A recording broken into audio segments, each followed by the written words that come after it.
lango lako la kazi linaweza kuleta utajiri, tambua kwamba lango lako la kazi linaweza kuleta umasikini. Haleluya, haleluya.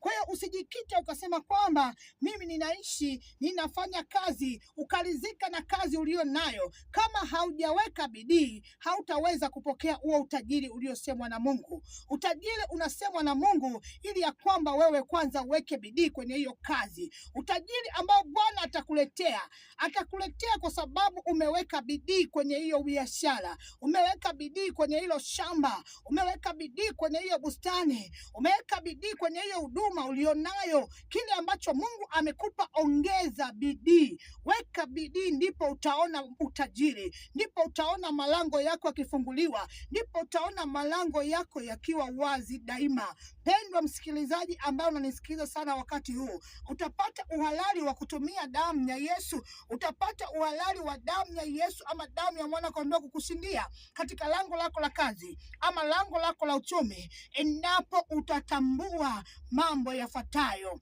Jambo la kwanza, tambua unahitaji kwanza kutafuta ufalme wa mbinguni. Utakapoupata ufalme wa mbinguni, ni dhahiri ya kwamba utaweza kusimama kwenye eneo lako la kazi, utaweza kusimama kwenye eneo lako la uchumi ambalo linakuingizia kipato, na utaweza kutumia uhalali wa damu ya Yesu kukushindia katika lango lako la kazi linapoharibiwa. Haleluya.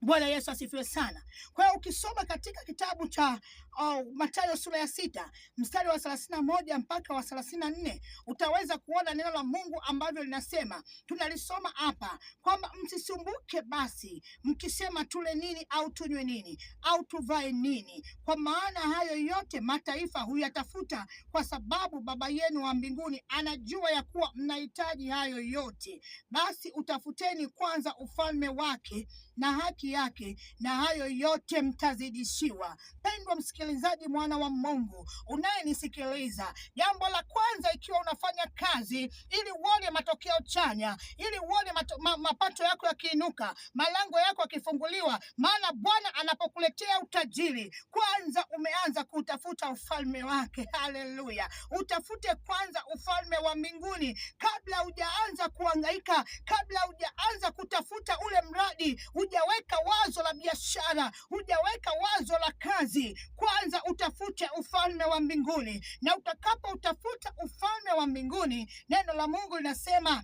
na mengine mtazidishiwa, na hayo yote mtazidishiwa, hayo mnao yatafuta. Kama vile neno la Mungu linavyosema katika kichwa chetu cha somo la leo, malango yako yatakuwa wazi daima, usiku na mchana, hayatafungwa kwa wale ambao wameanza kutafuta kwanza ufalme wa mbinguni. Maana ufalme wa mbinguni unapoingia, unatawala mapato yako, unatawala chanzo cha mapato yako, unatawala eneo lako la kazi. Ufalme wa mbinguni ndio wenye kutawala eneo lako la biashara.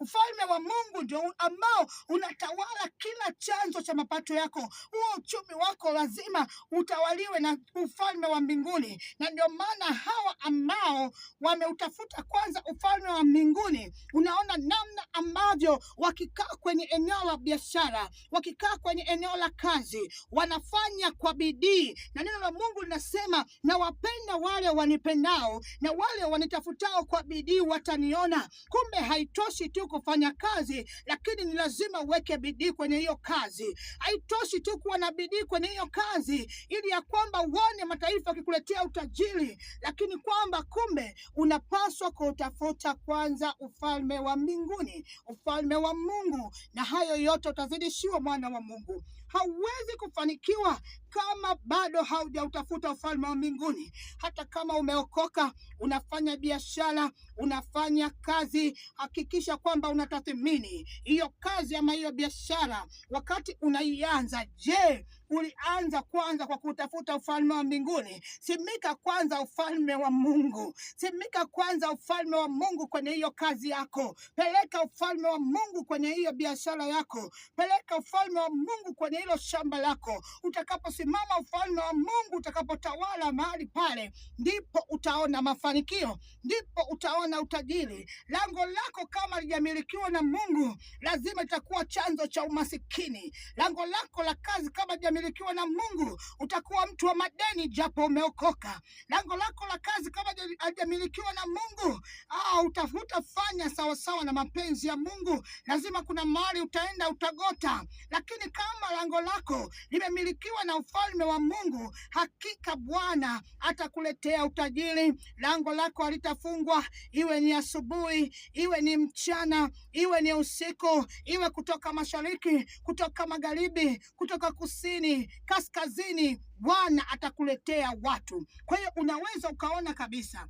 hilo lango lako kama hujalitumia vizuri ni chanzo cha umasikini.